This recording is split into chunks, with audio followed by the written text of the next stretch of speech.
નમસ્કાર ગુજરાત. આજના મુખ્ય સમાચાર પર નજર કરીએ તો રાજ્યમાં 100 ઇંચ કરતાં વધુ વરસાદ. તો હવેથી હેલ્મેટ ફરજિયાત. વાહન ચાલકો જાણી લેજો.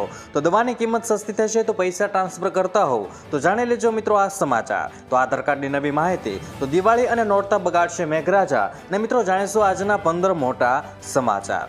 એ પહેલા ગુજરાતના જે પણ મિત્રો આપણી આ યુટ્યુબ ચેનલમાં નવા છે તેને વિનંતી કરીશ કે આપણી આ ચેનલને સબસ્ક્રાઇબ કરી દે મિત્રો, જેથી કરીને દિવસભરના કામના અને લોક ઉપયોગી સમાચાર તમને આપણી આ ચેનલના માધ્યમથી સૌથી પહેલા મળી જાય. મિત્રો વાત કરીએ આજના સૌથી પહેલા સમાચારને લઈને, તો રાજકોટમાં હેલ્મેટ ફરજિયાત. મિત્રો રાજકોટમાં શહેરમાં ટુ વ્હીલર ચાલકો માટે હેલ્મેટ ફરજિયાત કરી દેવામાં આવ્યું છે. શહેરના તમામ મુખ્ય ચોકો અને માર્ગો પર પોલીસ દ્વારા સઘન ચેકિંગ શરૂ કરવામાં આવ્યું છે, જેમાં લગભગ 400 પોલીસ જવાનો તૈનાત છે. અને ટ્રાફિકના ડેપ્યુટી કમિશનર ઓફ પોલીસ એટલે કે ડીસીપી હરપાલસિંહ જાડેજાએ આ અંગે નિવેદન આપતા જણાવ્યું છે કે હેલ્મેટનો કાયદો વર્ષ 1988થી અમલમાં છે, તેમ છતાં ઘણા લોકો તેનું પાલન નથી કરતા. ત્યાર પછી મિત્રો મહત્વના સમાચાર વિશે આગળ વાત કરીએ તો ગુજરાતમાં 100 ઇંચથી વધુ વરસાદ. મિત્રો ગુજરાતમાં આ વર્ષે ચોથી વાર સરેરાશ કરતાં વધુ વરસાદ થયો છે અને રાજ્યના 4 તાલુકાઓમાં તો 100 ઇંચથી વધુ વરસાદ નોંધાઈ ચૂક્યો છે. મિત્રો 7 સપ્ટેમ્બર સુધીમાં સરેરાશ વરસાદ વરસી ચૂક્યો છે અને દક્ષિણ ગુજરાત અને પૂર્વ મધ્ય ગુજરાતમાં 107% વરસાદ થયો છે, જ્યારે કચ્છ ઝોનમાં સૌથી ઓછો 99% વરસાદ થયો છે. અને આંકડાઓ દર્શાવે છે કે મેઘરાજા ગુજરાત પર સતત મહેરબાન રહ્યા છે, તો જેના કારણે જળસ્તરમાં સુધારો થયો છે. ત્યાર પછી મિત્રો મહત્વના સમાચાર વિશે આગળ વાત કરીએ તો 15 સપ્ટેમ્બરથી નવા યુપીઆઈ નિયમો. મિત્રો એનપીસીઆઈએ યુપીઆઈ નિયમોમાં ફેરફાર કર્યો છે, જે 15 સપ્ટેમ્બરથી લાગુ થશે. અને નવા નિયમો મુજબ P2M એટલે કે પેમેન્ટ ટુ મની ટ્રાન્ઝેક્શન લિમિટમાં મોટો વધારો થયો છે. Capital market, travelling booking, insurance premium, loan અને ઈએમઆઈ માટે પ્રતિ ટ્રાન્ઝેક્શન 5 લાખ અને દૈનિક 10 લાખ સુધી મંજૂરી મળશે. મિત્રો સરકાર ઈ માર્કેટ પ્લેસ અને ટેક્સ પેમેન્ટ લિમિટ 5 લાખ થઈ ગઈ છે અને જ્વેલરી ખરીદી અને ક્રેડિટ કાર્ડ બિલ માટે દૈનિક 6 લાખ સુધી મંજૂરી મળશે. ત્યાર પછી મિત્રો મહત્વના સમાચાર વિશે આગળ વાત કરીએ તો વોટ્સએપ પરથી મળશે આધાર કાર્ડ. મિત્રો હવે આધાર કાર્ડ ડાઉનલોડ કરવાની સુવિધા સીધી વોટ્સએપ પર ઉપલબ્ધ થઈ ગઈ છે. સરકારી my government help desk chatbot દ્વારા આધાર નંબર અને રજિસ્ટર મોબાઈલ નંબર પર મળેલા ઓટીપી વડે આધાર કાર્ડ પીડીએફ સ્વરૂપે મેળવી શકાય છે. આ સેવા માટે તમારું ડિજીલોકર એકાઉન્ટ સક્રિય હોવું જરૂરી છે. આ સુવિધાથી યુડીઆઈ પોર્ટલ અથવા તો અલગ એપ્લિકેશન ખોલવાની જરૂર નહીં પડે, જેથી મુસાફરી દરમિયાન કે તાત્કાલિક સમયમાં આધાર કાર્ડ સરળતાથી મેળવી શકાશે. ત્યાર પછી મિત્રો મહત્વના સમાચાર વિશે આગળ વાત કરીએ તો દવાઓની કિંમત ફિક્સ, દર્દીઓને રાહત. મિત્રો કેન્દ્ર સરકારે 42 સામાન્ય દવાઓની રિટેલ કિંમત નક્કી કરી છે અને આ નિર્ણયથી દર્દીઓને મોટી રાહત મળશે, કારણ કે હવે બેફામ ભાવ વસૂલી શકાશે નહીં અને ફિક્સ થયેલી દવાઓમાં બ્રોડ સ્પેક્ટ્રમ એન્ટીબાયોટિક્સ અને અંગ પ્રત્યારોપણ પછી ઉપયોગમાં લેવાતી દવાઓનો સમાવેશ થાય છે.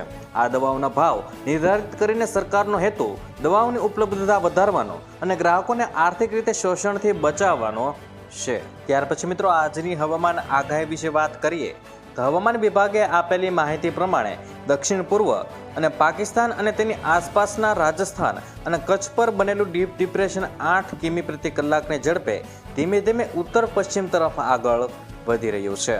મિત્રો હવામાન વિભાગના અમદાવાદ કેન્દ્રના ડાયરેક્ટર AK દાસના જણાવ્યા પ્રમાણે 8મી સપ્ટેમ્બરથી 14મી સપ્ટેમ્બર સુધી 6 દિવસ ગુજરાતમાં હળવોથી મધ્યમ વરસાદની આગાહી આપવામાં આવી છે. અને મિત્રો માછીમારો માટે 3 દિવસની ચેતવણી આપવામાં આવી છે. દરિયાકાંઠે 50 થી 60 કિમી પ્રતિ કલાક અને 60 kmph ઝટકાના પવન આવી શકે છે. જ્યારે મિત્રો 9મી તારીખ એટલે કે આજે તારીખની તીવ્રતા ઓછી દેખાઈ રહી છે. મંગળવારે કચ્છમાં યલો એલર્ટ આપવામાં આવ્યું છે અને આ સિવાયના કોઈ પણ જિલ્લામાં કોઈ એલર્ટ આપવામાં નથી આવ્યું. પરંતુ ગાજવીજ સાથે હળવાથી મધ્યમ વરસાદની આગાહી આપવામાં આવી છે. ત્યાર પછી મિત્રો મહત્વના સમાચાર વિશે આગળ વાત કરીએ તો યુપીએસ થી એનપીએસ સ્વિચ માટે છેલ્લી તક. મિત્રો સરકાર કેન્દ્ર સરકારના કર્મચારીઓ મોટી એક વખત એક તરફી સ્વિચ સુવિધા શરૂ કરવા જઈ રહી છે. આ હેઠળ પાત્ર કર્મચારીઓ 30 સપ્ટેમ્બર 2025 સુધીમાં યુનિફાઈડ પેન્શન સિસ્ટમ એટલે કે યુપીએસ સ્કીમમાંથી નેશનલ પેન્શન સ્કીમ એટલે કે એનપીએસમાં સ્વિચ કરી શકશે. આ માટે શરતો એ છે કે જે કર્મચારીઓ એનપીએસમાં સ્વિચ કરે છે તેઓ ફરીથી યુપીએસમાં સ્વિચ કરી શકશે નહીં. અને મિત્રો, આ ઉપરાંત જેમની પાસે સામે કાર્યવાહી ચાલી રહી છે તેઓ પણ આ સુવિધાનો લાભ લઈ શકશે નહીં. ત્યાર પછી મિત્રો, આજની ખેડૂત સમાચાર વિશે આગળ વાત કરીએ તો રાજ્યમાં ખેડૂતો દ્વારા ટેકાના ભાવે ખરીફ પાકોનું વેચાણ કરવા માટે હાલમાં ઈ સમૃદ્ધિ પોર્ટલ પર નોંધણી પ્રક્રિયા ચાલી રહી છે. મિત્રો, આ પ્રક્રિયાને વધુ પારદર્શક બનાવવા માટે કૃષિ વિભાગે ડિજિટલ ક્રોપ સર્વે પર અને સેટેલાઇટ ઇમેજ આધારિત વેરિફિકેશન શરૂ કરી કાઢ્યું છે. મિત્રો, ખાસ કરીને મગફળીના પાક માટે આ ચકાસણીની કામગીરી શરૂ કરી દેવામાં આવી છે. ખેડૂતોને અપીલ કરવામાં આવી છે કે તેઓ પોતાના ખેતરમાં જે પાક વાવ્યો હોય તે જ સર્વે નંબરની નોંધણી કરાવે અને આ પુરાવા તરીકે જીઓટેગ ફોટો રાખે. આ નોંધણીની અંતિમ તારીખ 15 સપ્ટેમ્બર મિત્રો નક્કી કરવામાં આવી છે. જો મિત્રો તમારે મગફળી છે તો તમે અત્યાર સુધી સીસીઆઈનું ફોર્મ ભર્યું છે કે નહીં, અમને મિત્રો કોમેન્ટ બોક્સમાં લખીને જણાવી દેજો. ત્યાર પછી મિત્રો, મહત્વના સમાચાર વિશે આગળ વાત કરીએ તો સોના ચાંદીના ભાવ ઓલ ટાઈમ હાઈ.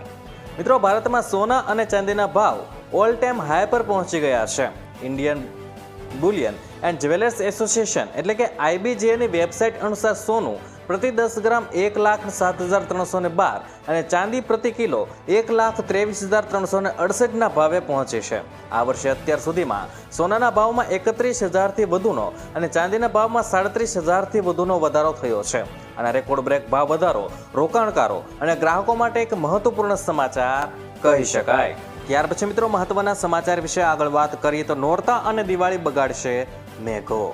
મિત્રો, અંબાલાલ પટેલની આગાહી મુજબ નવરાત્રી દરમિયાન ગરમી અને વરસાદી વાતાવરણ રહેવાનું છે. છઠ્ઠા દિવસથી દશેરા સુધી સમગ્ર ગુજરાતમાં વરસાદી ઝાપટા પડશે. મિત્રો, એટલું જ નહીં, દિવાળીની આસપાસ પણ વાદળછાયું વાતાવરણ રહેવાનું છે. મિત્રો, નવેમ્બરની શરૂઆત સુધી ગુજરાતમાં વરસાદ ચાલુ રહી શકે છે અને ગુજરાતની આસપાસ 2 વરસાદી સિસ્ટમ સક્રિય છે, જેના કારણે ભારેથી અતિ ભારે વરસાદ પડ્યો છે. મિત્રો, 12 થી 18 સપ્ટેમ્બર દરમિયાન વલસાડ અને ડાંગમાં 10 થી 20 મીમી વરસાદ વરસી શકે છે. મિત્રો, 18 થી 25 સપ્ટેમ્બર દરમિયાન દક્ષિણ ગુજરાત, સૌરાષ્ટ્ર અને મધ્ય ગુજરાતમાં પણ 1 થી 5 મીમી સુધી વરસાદ પડી શકે છે.